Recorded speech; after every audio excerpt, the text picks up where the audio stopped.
Damos gracias al Señor por su misericordia, por ese privilegio que nos da para que podamos nosotros compartir juntos estos tiempos tan especiales. Qué bendición poder contar con el privilegio de servir a Dios. Bueno,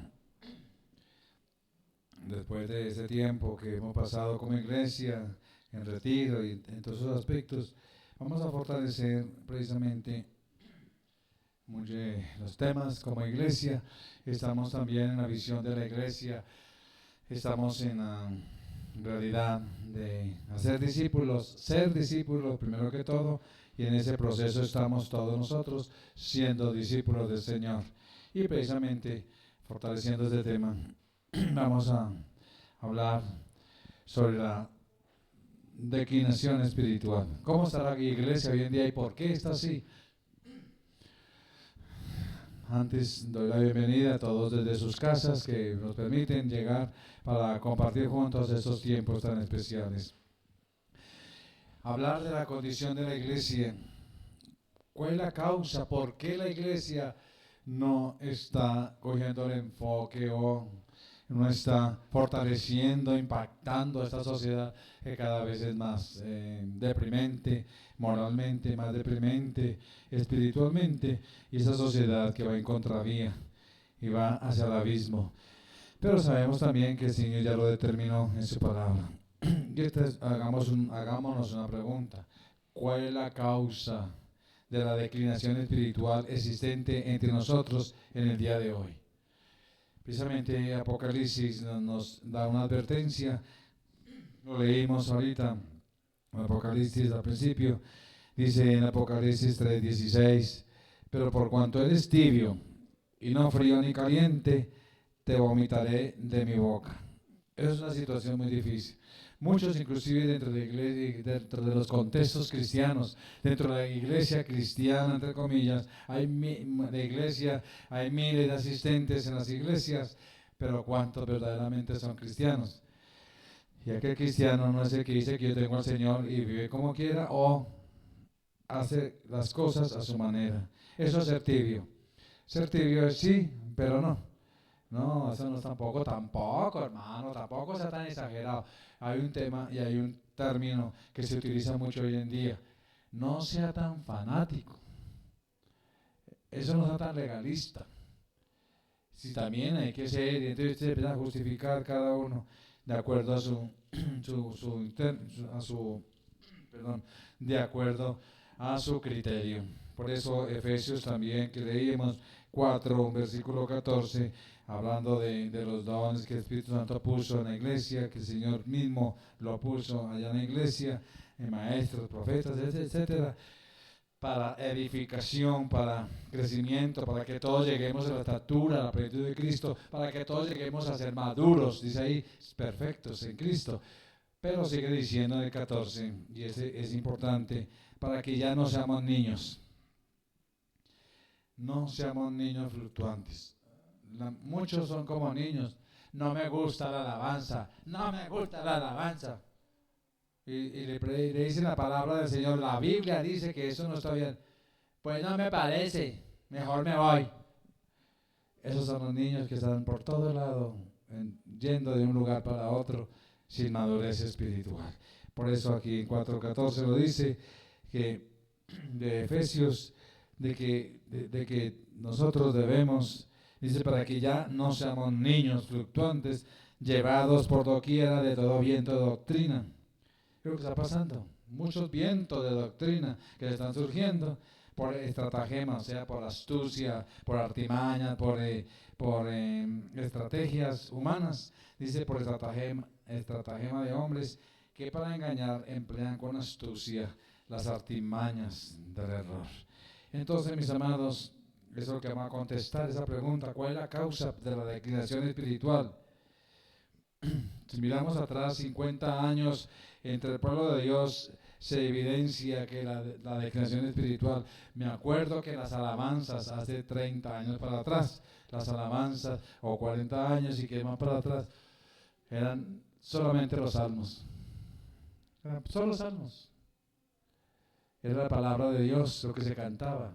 O si no eran salmos, era todo enfocado a la palabra de Dios. Entonces la persona que cantaba estaba cantando la palabra de Dios y estaba haciendo vida la palabra del Señor. Pero eso hoy día ha cambiado con la alabanza moderna, la alabanza de shows.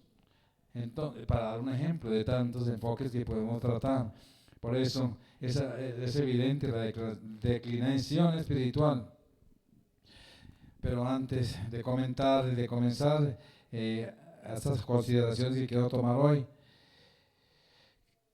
¿qué es una asamblea o qué es la iglesia? ¿Por qué está en decadencia como iglesia como tal? La iglesia es una asamblea del pueblo de Dios. Es esa asamblea que nos convoca, es eso que nos une, que nos reúne como un pueblo especial de Dios. Es la iglesia, es el pueblo, es esa asamblea escogida y convocada por el Señor. Por eso cada domingo cuando las personas van a la iglesia es porque sienten ese llamado como pueblo de Dios a reunirse juntos. Ese es el propósito y lo que es prácticamente lo que cada uno de sus miembros es y lo que contribuye a ella. Eso es la asamblea, lo que cada uno es y contribuye a que se edifique la iglesia en el Señor. ¿Para qué? ¿Cuál es su papel y cuál es su función? Para el bienestar del pueblo de Dios, para que tengamos un crecimiento y un tono espiritual para Dios. Entonces, hagamos una pregunta cada uno. Y es una pregunta que constantemente debemos hacernos. Pregúntate, si todos en nuestra congregación fueran como yo, ¿qué clase de congregación sería? Si todos en la congregación fueran como tú, ¿qué congregación sería? Medítalo. Piénsalo un segundo. Ahí nos ubica y nos confronta. ¿Qué clase de congregación tendríamos si todos fueran como tú? Y además el ejemplo de los líderes también han influenciado negativamente en la iglesia. Es un papel importante en el carácter de una asamblea, porque todos como ancianos de la iglesia y como personas, inclusive la gente entre más madura dentro de la iglesia, son los que más ejemplo deberían mostrar. Un ejemplo espiritual. Pero si los líderes, si las personas, la gente se supone que llevan años en la iglesia, maduros en la iglesia, no dan del testimonio suficiente, están pensando sus propios egoísmos, ¿qué se puede esperar entonces de los demás?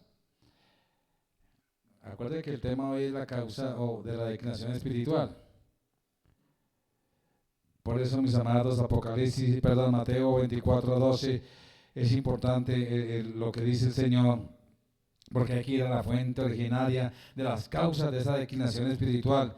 Jesús ya nos lo advirtió. Dice allá en Mateo 24:12, por haberse multiplicado la maldad, el amor de muchos se enfriará. ¡Qué tremendo!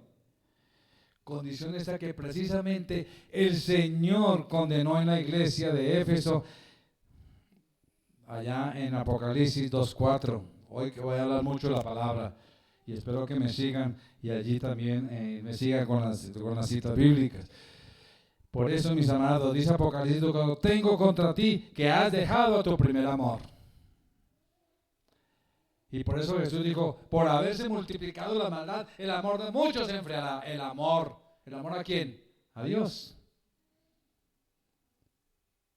Tantas luchas, es que tanto, y es que la presión, no vemos cada vez más presión. No vemos cada vez como que menos tiempo, no vemos cada vez que como, y ahora yo no he orado, y ahora yo no he buscado la palabra, no he leído, porque hay mucha presión. Pero es que está multiplicando la maldad, por eso también el Señor dijo, por causa de los escogidos, el tiempo se acortará. Pero hermanos, tengo contra ti que has dejado tu primer amor. Aquí el primer amor no significa que de primero, segundo y tercero, no. Aquí en el contexto hebreo y griego habla de la importancia que es el amor. La esencia, has dejado la esencia, que es el amor de Dios en ti. Y esa es la causa precisamente de que muchos cristianos anden tibios hoy en día, ignorando la palabra del Señor. Entonces vamos a empezar a hablar en este momento de esos factores, de las causas. ¿Por qué la iglesia está en declinación espiritual? Primero, por una falta de precisión en las conversiones. La gente no está convirtiendo verdaderamente al Señor. La iglesia está llena de simpatizantes del Evangelio, pero no está llena de gente que ha nacido de nuevo. El verdadero Evangelio lleva a cada persona a una conversión genuina, a un arrepentimiento de dejar y de abandonar el pecado que los lleva a la ruina espiritual. Miren, mis amados, es por eso que hay cambio moral, pero no hay cambio de la persona como tal. Por eso la conversión no hay una conversión precisa. Miren, mis amados, el Señor dijo que el camino es angosto y pocos lo hallan. Dios no dio de masas. Ahí está la clave. Y por eso que los verdaderamente nacidos de nuevo son aquellos que cuando empiezan a caminar con Dios, empiezan a sentir una lucha interior, una lucha espiritual. Ay, yo no sentía antes. Claro, porque antes no tenías al Espíritu Santo. Ahora tienes al Espíritu Santo que te dice, no hagas esto, no hagas aquello. Algo en tu corazón te dice que está bien y que no está mal. Y por eso esa lucha interior. Pero lo más lindo de todo eso es que cuando empezamos a obedecer al Señor, vamos cogiendo fuerza espiritual y entonces va habiendo cambios en nuestra vida.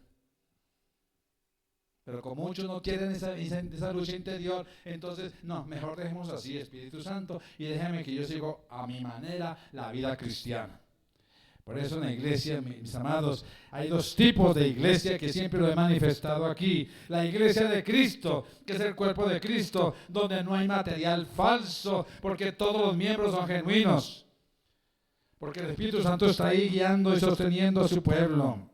Es el mismo Señor que construye su iglesia universal. Esa es la iglesia de Cristo que no sabemos.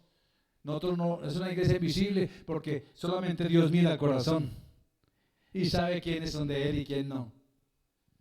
Qué tristeza sería para mí, como pastor, lo digo, que los que pertenecemos a la iglesia fiel, algunos no se salven. Porque quieren que están bien, pero no hay compromiso con Dios. Eso sería terrible, porque no hubo una conversión genuina. Por eso estamos dando las herramientas para que uno crezca y se desarrolle en Dios, mis amados. Por eso, mis amados, la iglesia de Jesucristo son aquellos que han nacido de nuevo, que su vida empieza a tener cambios con Dios, frente a Dios, y se refleja hacia los demás, obvio. Entonces, mis amados, pero hay otra iglesia, que es la iglesia local, o la iglesia cristiana que llamamos hoy en día. Muchos que nunca fueron convertidos han sido aceptados en aquellas iglesias. Por eso vemos testimonios, robos dentro de las iglesias. Por eso vemos a ministros y a gente fracasada dentro de las iglesias. Por eso vemos, y me dolió, estaba contando a mi esposa, un pastor muy reconocido, 25 años de cárcel.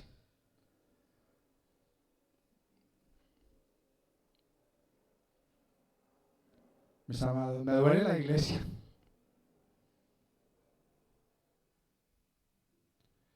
Me duele, mis amados. Entonces, ¿qué pasó con esa iglesia? Si eran más de 1000 personas. ¿Por qué? Y eso pasa porque la iglesia cristiana, mis amados. Y así, en la iglesia cristiana se encuentra mucha gente, profetas falsos, se encuentra gente falsa, se encuentra de todo, hermanos, que van y que no vienen, y de todo, hermanos. Líderes también, pastores también, ministros también.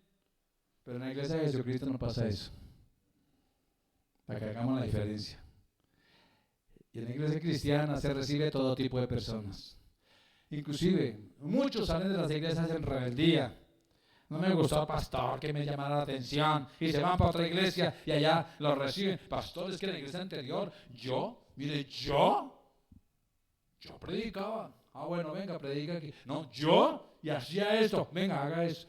Sin saber que salió por rebeldía, un corazón duro, orgulloso, lo que sea. Y lo reciben. En toda la iglesia cristiana va recibiendo a todo el mundo para todos lados. Por eso no me sorprende lo que pasa en la iglesia cristiana. Porque Jesús tiene su iglesia y se llama la iglesia de Jesucristo. Una iglesia renovada, una iglesia que tiene al Espíritu Santo, una iglesia que ama al Señor, una iglesia que vive en arrepentimiento genuino, una iglesia que verdaderamente ha nacido de nuevo. Y eso es lo que propendemos aquí en Iglesia Fiel. No ha sido fácil, mis amados. No ha sido fácil. Qué difícil nos ha costado a nosotros el cambio de cultura. Qué difícil nos ha costado a nosotros el ser discípulos, cada uno de nosotros, para hacer discípulos. Y estamos en el proceso. Siendo nosotros discípulos para ser discípulos. Entonces, mis amados, esto no ocurrió así en la iglesia verdadera, en la iglesia primitiva, en la iglesia de los hechos. La iglesia como era, dice en Hechos 2, 42, 44, y perseveraban en la doctrina de los apóstoles, en la comunión unos con otros, ¿sí ve? Había comunión, no había división, no había rabia, no había, es que esa persona no me gusta, es que fulana no me gusta, y es que fulano no me gusta. Pues en la iglesia de Jesucristo no es así, porque si aquel que tiene algo contra su hermano, nunca va a entrar al reino de los cielos, porque en el reino de los cielos debemos estar todos amados, amándonos, fortaleciéndonos, ayudándonos. Entonces, si algo tiene algo contra alguien, cuidado, porque está en peligro de que no sea la iglesia de Cristo. Mis amados, dice que la iglesia de Cristo perseveraba en la doctrina de los apóstoles, en la palabra, y a tener comunión unos con otros, en el partimiento del pan, en las oraciones, en la cena del Señor, y sobrevino temor a toda persona, y muchas maravillas. Y Dios respalda ahí, eran hechas por los apóstoles, y los que habían creído estaban juntos. Mire esto, los que habían creído estaban juntos, tenían comunión en todas las cosas. Hechos 5:13 dice, era el testimonio, de los demás ninguno se atrevía a juntarse con ellos, mas el pueblo alababa grandemente al Señor. Entonces, jamás la iglesia del Señor es mixta. ¿Aló? Jamás la iglesia del Señor es mixta. ¿O es? ¿O no es? Téngalo presente siempre. Por eso, mis amados, las iglesias donde hay miles y miles, ahí hay iglesia de Cristo. Pero esa es la que el Señor identifica, no mixta. No son todos los miles. Así es con el Señor. Muchos sí aman al Señor, muchos sí adoran al Señor, aunque estén en esas iglesias a veces que a veces son tremendas. Pero ahí también hay gente del Señor. Porque la iglesia del Señor solamente la conoce el Espíritu Santo. Él dice, da testimonio. El Espíritu Santo da testimonio a los que son hijos de Él. Allá en Romanos 8, ¿sí ves? Bueno, sigamos. Entonces, segundo, una falta de celo espiritual. Primero, una de las causas, por tanto, de debilitamiento espiritual es porque se acepta a todo el mundo en la iglesia. Conversiones que no son genuinas. Segundo, una falta de celo espiritual. La iglesia primitiva se hacía matar por la causa, se hacía matar por Cristo. A Pablo lo aborrecían porque declaraba la verdad y a Pablo le quitaron la cabeza por decir la verdad. A Pedro lo crucificaron boca abajo. A Juan le echaron una paila de aceite caliente y Dios lo guardó. Y como no pudieron matarlo, entonces lo mandaron para Patmos, una isla por allá, a que se muriera. Lo desterraron. A Jacobo. A Santiago más bien. Lo amarraron y lo mandaron del pináculo del templo cabeza abajo, por la cabeza abajo. Mis amados, y amaban al Señor. Y cada vez que aquellos hombres y mujeres, los leones, se los estaban comiendo, estaban adorando al Señor. No estoy diciendo que esto no está pasando, pero ¿qué sucede y nos va a pasar? Estoy resaltando que a pesar de las amenazas, ellos tenían pasión por Cristo. Tenían pasión por el Señor. Esa falta de celo espiritual es lo que ha matado y está matando a la iglesia. La gente no quiere estar bien con Dios. Mis amados, celo significa fervor en defender o proseguir una causa, lo que significa celo. Celos es diferente, que ya es algo humano. Es de la carne, en Gálatas dice que manifiesta son las de la carne, empieza a hablar celos, envidias, todo eso. Pero celo es una pasión, es ese fervor por defender. Y la Escritura dice en Gálatas 4:18, bueno es mostrar celo en lo bueno siempre. Bueno es mostrar celo en lo bueno siempre. Bueno, esta es otra versión. Ahora sí. Bueno es mostrar celo. O sea, Dios agrada que usted tenga celo por el Señor, por las cosas del Señor. Mire, hay cristianos que están en una reunión familiar y empiezan a hacer un chiste contra Jesús. Ay, mire que Jesús estaba allá en la cruz y dijo, y empiezan a hacer un chiste y cristianos riéndose del chiste. No sintieron que estaban hablando de su Señor. Estaban burlando de su Señor. Y así, para dar un ejemplo. Entonces, mis amados, y encontramos, por ejemplo, en varios casos de la manifestación de celo espiritual, allá, por ejemplo, en Números 25:11, Finés, que fue llevado por celo, por amor al Señor, para castigar el pecado, porque allá estaban haciendo maldad los hijos de Israel. Entonces Finés se levantó y juzgó, mire, llevado de celo entre ellos. Mis amados, tenían celo por la causa del Señor, porque había maldición sobre el pueblo y nadie hacía nada, y entonces tuvo que intervenir Finés. Epafras, allá en Colosenses 5:13, un compañero de Pablo, quien tenía gran solicitud por los santos. Ahí dice, tenía solicitud, ahí hablaba de pasión, o sea, él tenía algo en su corazón por la obra. Entonces, Epafras, ya dije, en Colosenses 5:13.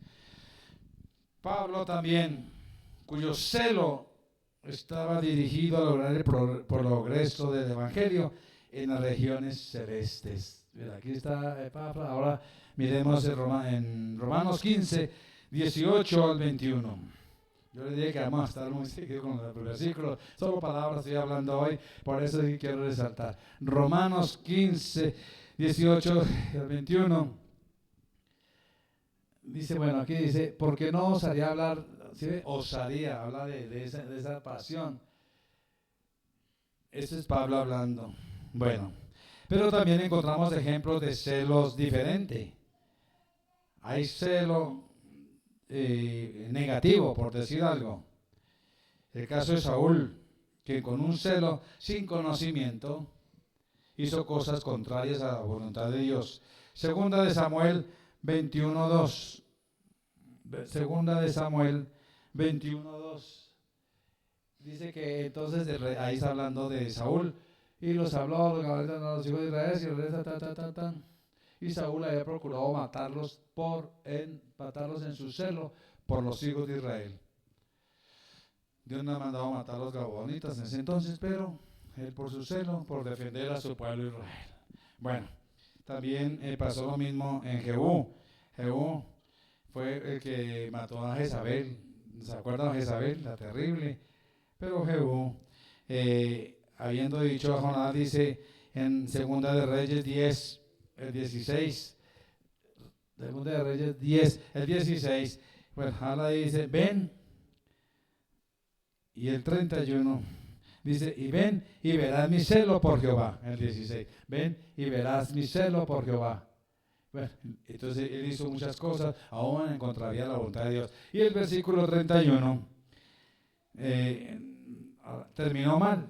Jehú terminó mal, aunque tenía un celo, dice que por el Señor, porque en realidad era un celo por él mismo.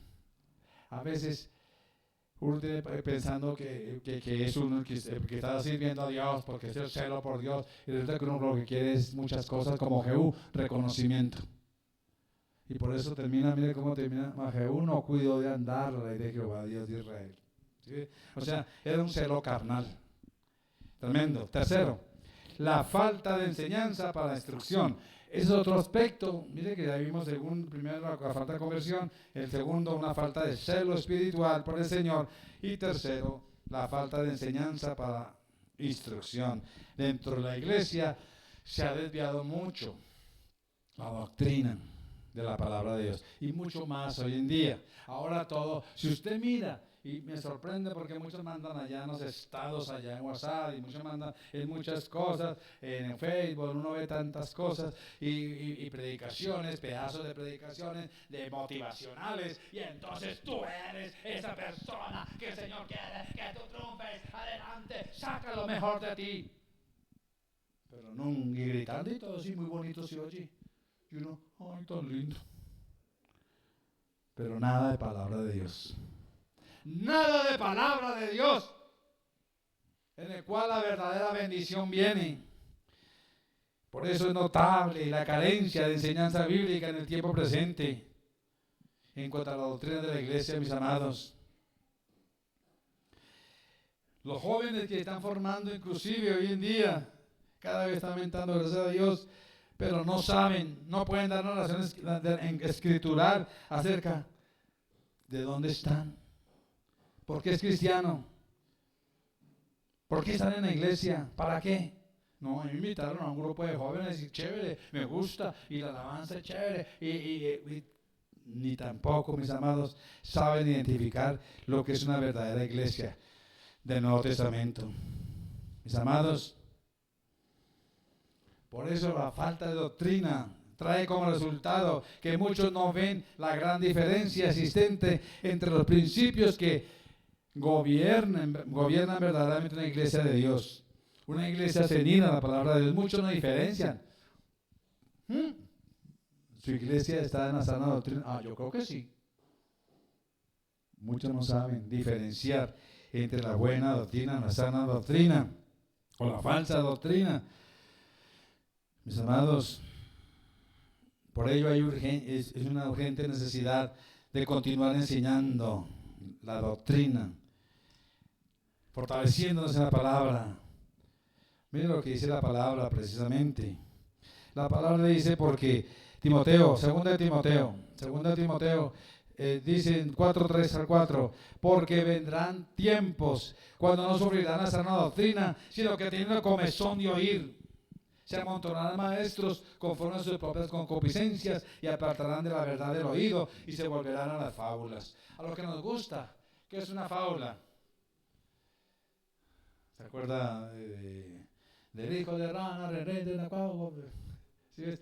Bueno, son personajes ficticios. Entonces, por eso es que ven en el Antiguo Testamento a David, a Salomón y todos esos, a Daniel, a José y todas esas historias como una historia tan bonita, una historia. Pero no hablan de unos principios y verdades que nos muestran esas historias de la Biblia. Por eso es que muchos se amontonarán. Mire que ya hay una conferencia de prosperidad, para allá van muchos. Dice que tendrán comezón de oír. Algo nuevo, comezón de oír, y oír, y oír. Se amontonarán maestros, conforme a su propia concupiscencia. No es que está el maestro tal, es que está la conferencia tal. Estoy muy terriblemente sorprendido cómo están surgiendo profetas y profetisas dentro de la iglesia cristiana, y le están dando unas pantallas tremendas, obviamente, los medios, y porque tienen posibilidades para hacer publicidad a todos esos medios de comunicación, a todas esas redes también, pero son, mire, nada que ver con la palabra, pero están en la iglesia, son predicaciones tremendas. Entonces, mis amados, hay que diferenciar. Bueno, dice antes de eso Tito 2:1, pero tú habla lo que está de acuerdo con la sana doctrina. Ese es el llamado. Tú habla lo que está de acuerdo con la sana doctrina. Hay que diferenciar entonces entre la mala doctrina y la falsa doctrina, porque Dios nos manda a hablar de sana doctrina. Hay mala doctrina y hay falsa. La falsa doctrina es aquella que va totalmente en contravía de la palabra de Dios. Por ejemplo, los testigos de Jehová, por ejemplo, la oración fuerte y todas esas doctrinas que van totalmente abiertas en contra de la palabra. Los que niegan la Trinidad, por ejemplo, ¿sí? Abiertamente. Pero la mala doctrina era aquella que está dentro de la iglesia cristiana. Pero tergiversan, desvían la palabra sutilmente. Entonces, es como, yo una vez escuché un predicador que venía muy bien hablando de Santiago, de que lo que el hombre sembrare, eso segará, pero ahí habla en el contexto de Santiago, habla de la vida de uno. Pero estaba hablando bien cuando de pronto, pum, pero si usted siembra, traiga $100,000 y traiga no sé cuántos, y aquí el Señor lo va a bendecir porque lo que siembra va a recoger, lo metió por el lado de la plata. Eso es una mala doctrina. ¿Sí? Se desvió. Pero no es una falsa doctrina, que hay que diferenciar. La falsa doctrina son aquellas que van en contravía de la palabra de Dios. Bueno, entonces, la falsa doctrina, la mala doctrina es aquella que tergiversa sutilmente. Dice Judas 17:19, hay consecuencias por esas malas doctrinas. Judas 17:19-20 dice, pero vosotros, amados, tened memoria de las palabras que antes fueron dichas por los apóstoles de nuestro Señor Jesucristo, los que os decían, en el postrer tiempo habrá burladores que andarán según sus malvados deseos. Estos son los que causan divisiones. Dice, son los que causan divisiones sensuales que no tienen ¿a quién? Que no tienen ¿a quién? Son aquellos que no se han convertido bien en las iglesias y entonces van creciendo y van cogiendo la palabra intelectualmente y saben mucho de la Biblia, pero no han experimentado la relación personal con Dios y no tienen al Espíritu Santo. Qué tremendo. Aleluya. Bueno, 2 Timoteo 3:13 dice, mas los malos hombres y los engañadores irán de mal en peor, engañando, y qué consecuencias tan tremendas. Bueno, hay mucho de qué hablar al respecto. La falta de exhortación, otro punto importante para la causa por la cual la iglesia está en una crisis. Ahí está en tibieza. El Señor dice, no seas tibio, le he llamado en esta mañana. La falta de exhortación. Aquí también puede llamarlo la de falta de disciplina. La falta de disciplina. La enseñanza es una cosa y la exhortación es otra. El maestro o el expositor de la palabra da una interpretación de las escrituras y enseña la palabra. Pero el que exhorta es uno que remueve la conciencia. Puede ser el maestro también, puede ser el predicador también. Claro que sí, porque tienen don de exhortación. Es el que, el exhortar no es regañar, porque a veces malinterpreta exhortar, es que me exhortó, no es regañar, es animar, es concientizar, es remover esa conciencia para que la gente cambie. El que enseña procura instruir, a dar a conocer las verdades y doctrinas de la palabra de Dios, aunque puede exhortar, obvio. Mientras que el que va a exhortar generalmente tiene la idea de animar y también de guiar por el momento correcto, en la corrección correcta. Qué tremendo. Entonces, mis amados, creemos que este ministerio también hace mucha falta en el día de hoy. Dice en 2 Timoteo 4:3, 2 de Timoteo 4:3, vendrá tiempo cuando no sufrirán la sana doctrina. Qué tremendo. Vendrá tiempo cuando no sufrirá la sana doctrina, sino que teniendo comezón de oír, otra vez se amontonarán maestros. O sea, no exhortan, sino más bien lo que hace es entretener y entretener. Dice Hebreos 3:13, por eso aquí en Hebreos nos exhorta, llama a los santos y nos da un ánimo. Nos dice, antes exhortaos los unos a los otros cada día. Entre tanto que se dice hoy, no endurezcan su corazón. Exhortémonos unos a otros, animémonos unos a otros, ayudémonos unos a otros. Miren, hermanos, aquí hay gente que se ha ido a la iglesia porque yo he visto cosas y les llamo la atención. Venga, la palabra dice esto. Yo no aceptan que uno les exhorte o los anime o los discipline, que es peor. Esto no, a veces no se maneja entre las iglesias, pero la palabra del Señor lo ordena. Dice también aquí exhortar tiene sentido de amonestar. Dice Tito 1:9, retenedor de la palabra fiel tal como ha sido enseñada, para que también pueda exhortar con sana enseñanza y convencer a los que contradicen. Hoy en día no se exhorta a la gente a que siga con la palabra de Dios, a que se meta con la palabra de Dios, a que cambie porque la palabra de Dios lo dice, a que obedezca la palabra del Señor. A la gente no le gusta que le confronten con la palabra del Señor, pero es necesario. Qué lindo una iglesia donde todos seamos discípulos del sueño, discípulos del Señor. Primera de Tesalonicenses 3:2, y enviamos a Timoteo, nuestro hermano, servidor de Dios y colaborador nuestro del Evangelio de Cristo, para confirmaros y exhortaros, otra vez exhortar, respecto a vuestra fe. La iglesia anteriormente se exhortaban mucho unos a otros. Ahora, otro punto, quinto, la falta de cuidado pastoral. ¿Por qué la iglesia está en decadencia? Por la falta de cuidado pastoral. En Jeremías 13:20 se nos hace una pregunta. Por eso es que los pastores son fundamentales en la iglesia y tienen una responsabilidad muy importante en la iglesia ante el Señor. Dice Jeremías 13:20, ¿dónde está el rebaño que te fue dado? Tu hermosa grey. Wow. Qué palabra. ¿Dónde está? Qué pregunta. Alzad vuestros ojos y ved a los que vienen del norte, porque ¿dónde está el rebaño que te fue dado? Estaba el Señor reclamándole a los líderes que haya puesto sobre Israel para guiar a su pueblo. Y así el Señor reclama a los líderes que ponen las iglesias para guiar a su pueblo. ¿En dónde está el rebaño que te fue dado? La falta de cuidado pastoral. Miren, mis amados, normalmente un pastor más o menos de 100 a 150 personas. Cuando se pasa, toca traer otro pastor. 300 personas a otro pastor. Es así. Pero hermanos, ¿por qué se ha descuidado tanto eso?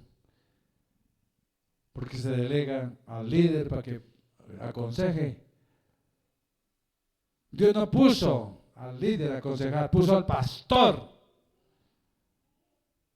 Esa es la realidad. Qué tremendo. Por eso es importante entender. Hay hermanos que buscan al líder de la iglesia y no al pastor para que reciba consejo. Está en contravía la Biblia. Y a unos pastores que ponen ahí quitando su responsabilidad. Porque cuando son grandes, pues hay que delegar y por eso es que hay problema. Y los líderes se usurpan y Dios no les permitió ahí por el juicio de Dios. Mis amados,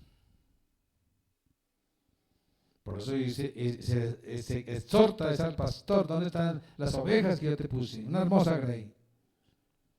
Y por eso Dios puso allá, no vamos a leer en Efesios 4:11 por el tiempo, pero que Jesucristo como cabeza de la iglesia puso apóstoles, profetas, pastores y maestros. Por el mismo Señor. Hoy en día parece que son pocos los que tienen corazón de pastor en la actualidad, mis amados. Mire la actitud de Pablo, Gálatas 4:19 dice, Gálatas 4:19, hijitos míos, por quienes vuelvo a sufrir dolores de parto, hasta que Cristo se ha formado en vosotros. Había un propósito siempre constante en la relación de Pablo con su iglesia. El problema es que muchos hoy en día de los líderes, liderazgo y pastoral se preocupan más por la administración de los bienes materiales que por el cuidado pastoral de los corderos del rebaño. Mis amados, Muchos confían más en los recursos y todo lo externo de la iglesia, la estructura externa, que es importante hacerla. Hago esa aclaración, pero no es el enfoque. El enfoque son las personas. Creo que Dios me enseñó en estos tiempos y por eso está la visión en la iglesia. El enfoque son las personas, no es la estructura, que hay que tenerla, porque eso es administración. Claro que sí. Por eso Salmo 78, 70, 72 habla de un hombre que guardó un equilibrio justo con el Señor, conforme el corazón de Dios. Dice, eligió a David su siervo y lo tomó de las majadas de las ovejas. Detrás de las paridas lo trajo para que apacentase a Jacob su pueblo y a Israel por su heredad. Y los apacentó, mire eso, conforme a la integridad de su corazón, con la pericia de sus manos, porque él dependía de Dios. Bueno, mire que Pedro, 1 de Pedro 5:2 dice, apacentad la grey de Dios que tenemos nosotros, cuidando de ella no por fuerza, sino voluntariamente, no por ganancia deshonesta, sino con ánimo pronto. Según Timoteo 2:2, lo que has oído de mí ante muchos testigos, esto encarga a hombres fieles. ¿Sí? Para encargar a hombres fieles hay que estar con la gente. Bueno, otro punto, la falta de hospitalidad está desapareciendo entre el pueblo de Dios. La Biblia habla mucho de la hospitalidad, es importante. En ese entonces, porque el contexto era que no tenían dónde llegar, no había hoteles, los hermanos que eran de predicadores y eminentes, como Pablo, llegaban a una ciudad, o los que enviaba Pablo, o los otros hermanos de otras iglesias, los enviaban a predicar a otro lugar. Algunos no tenían de quedarse, pues entonces tocaba la hospitalidad. Por eso la exhortación dice en 1 de Pedro 4:19, hospedados los unos sin murmuración, los unos a los otros, etcétera. Dice en Romanos 12:10 y 13, ¿sí ves? Ahí hablan de la práctica del Evangelio. Dice que y manifestemos el amor. Dice aquí que prefieren nosotros. Ahora el versículo 13 dice, practicando la hospitalidad. Bueno, hoy en día obviamente que no se trata de dejar abrir nuestro hogar a todo el mundo. No se trata de eso. Lo que está hablando es el poder tener el corazón tan dispuesto que soy capaz de recibirlo en mi casa. Pero no se trata de recibirlo, ¿sí me van a entender? Sino la actitud de disposición de bendecir a mi hermano. Obvio, de testimonio. La persona de luz en Cristo. Bueno, y séptimo y último punto, la falta de instrucción en el hogar. Quiero terminar aquí con la falta de instrucción en el hogar, mis amados. Y termino aquí. El hogar cristiano bien podría llamarse la cuna o es la base de la iglesia. Claro, es la cuna de la asamblea, de la iglesia. Es el oikos de Dios, porque allí la palabra de Dios es leída por toda la familia reunida. Inclusive hay inconversos entre la familia, qué bueno hacer un oikos con los familiares, algunos que son inconversos, leyendo todos y cada uno la palabra del Señor, etcétera. Y aquí estamos fortaleciendo los oikos. Cada miércoles hacemos la reunión y al otro día mandamos la guía para que todos hagamos el oikos. Pero se requiere que la autoridad del hogar, la casa, los padres, dependan de Dios. Sabiduría, en propósito, en esfuerzo, en constancia. De lo contrario, fracasaría también este propósito de oikos. Por eso, mis amados, recordemos que tenemos una responsabilidad ante el Señor por nuestros hijos. En la predicación anterior, el domingo anterior, que era de la familia, también se habló mucho de esto, de los padres a los hijos. La responsabilidad que tenemos. Debemos tener una conciencia y una convicción sincera de que son propiedad de Él. Los hijos no son suyos. Y estoy hablando yo, la falta de instrucción en el hogar. Es una decadencia de la iglesia. Porque los padres han perdido su responsabilidad de educar e influenciar e inculcar a sus hijos hacia los principios y los parámetros de la palabra de Dios. Mis amados, tener conciencia y una convicción sincera de que son propiedad de Dios. Son hijos de Él más bien que nuestros. Ténganlo presente siempre. Los hijos son prestados. Por eso cuando crecen y se van, ¡ay, tanto que les di! Tanto esfuerzo, tanto trasnochadas, mire estas ojeras. Parezco ese animal ese que estoy todo lleno de ojeras. ¿Cómo se llama? Eso. Entonces, por eso es importante. No son tus hijos, son del Señor. Son del Señor. Nos encarga, el Señor sí, nos encargó su cuidado por un tiempo, porque son de más favor, te voy a dar este hijo, pero me lo cuida. Me lo encausa y me lo lleva por los principios de mi reino. Algo así nos hace el Señor cuando hay un embarazo, etc.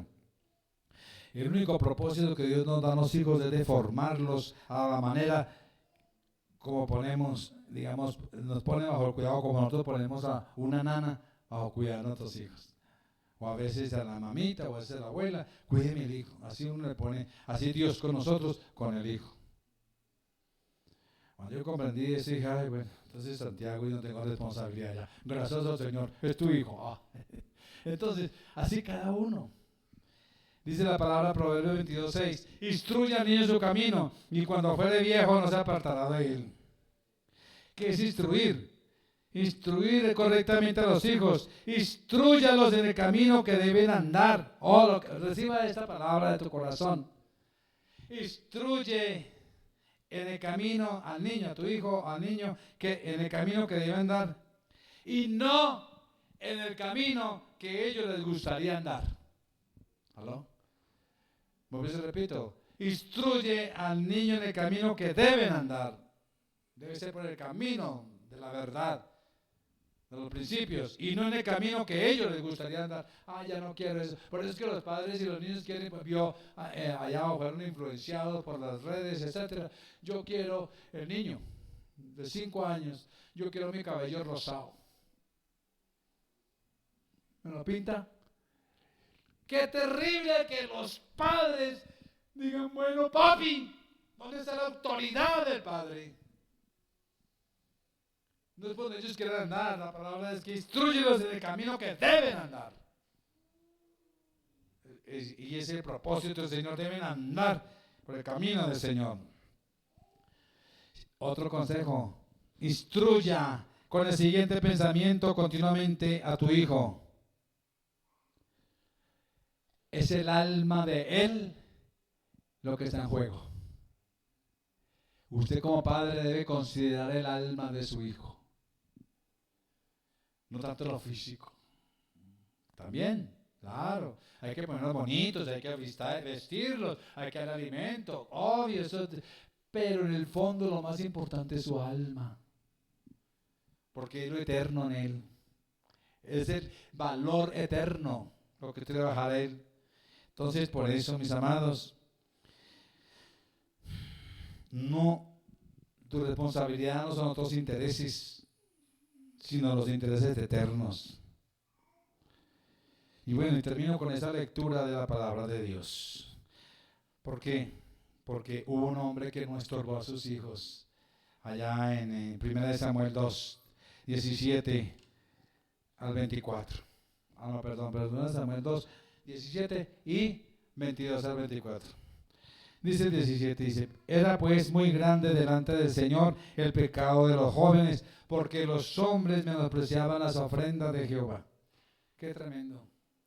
Sacerdotes, eran hijos del sacerdote Elí, un viejo ya, y sus hijos viejos también. Y dice que era grande el pecado de ellos y no los estorbaban.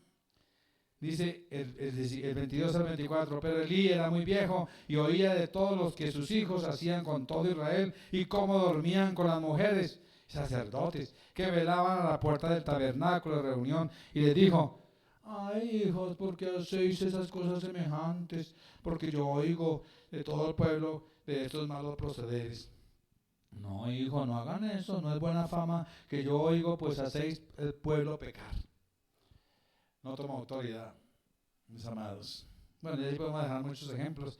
David también le faltó disciplinar a Absalón, allá en 2 Samuel 15 y capítulo 16. Es trágico, mis amados, cuando no obedecemos la palabra. Y eso está pasando en la iglesia del Señor. Ahora se entiende por qué la iglesia está así. Esas son las causas. Que Dios nos ayude a fortalecer y a fortalecernos en ese aspecto. Oremos. Padre, hemos visto las causas con las cuales la iglesia, por su falta, no hay conversiones genuinas, no hay falta de celo espiritual, no hay enseñanza para la instrucción adecuada, la doctrina, no hay falta de exhortación, Señor, hay falta de cuidado pastoral, hay falta de entrega y de hospitalidad, de servicio tuyo, Señor. Oh Señor. Y también, Señor, hay falta de instrucción en el hogar. Es más, Señor, aquí en la iglesia hemos instituido el oikos y muchos de la iglesia ni siquiera lo hacen. Ni siquiera hacen el oikos aquí en la iglesia, Señor. ¿Cómo podemos ser una iglesia fuerte y fortalecida? Por favor, ayúdanos a ser conscientes de esa realidad de nuestro hogar y de nuestra vida personal. Que esa realidad del nuevo nacimiento, Señor, en nosotros se manifieste para tu gloria y seamos olor grato para muchos. Seamos antorchas encendidas en medio de este mundo perverso y pecador. Esta generación maligna, Señor, y perversa. Que seamos luz y que seamos sal. Que seamos una iglesia que ilumine. Que seamos la iglesia de Cristo. Llénanos con tu Espíritu, Señor. Ayúdanos. Gracias por convencernos de pecado, de justicia y de juicio. Gracias por ayudarnos a avanzar y obedecer tu palabra. En Cristo Jesús. Amén. Pero muchas gracias a cada uno de ustedes por ese tiempo tan especial. El Señor continúe bendiciéndoles poderosamente. Tengan la semana victoriosa.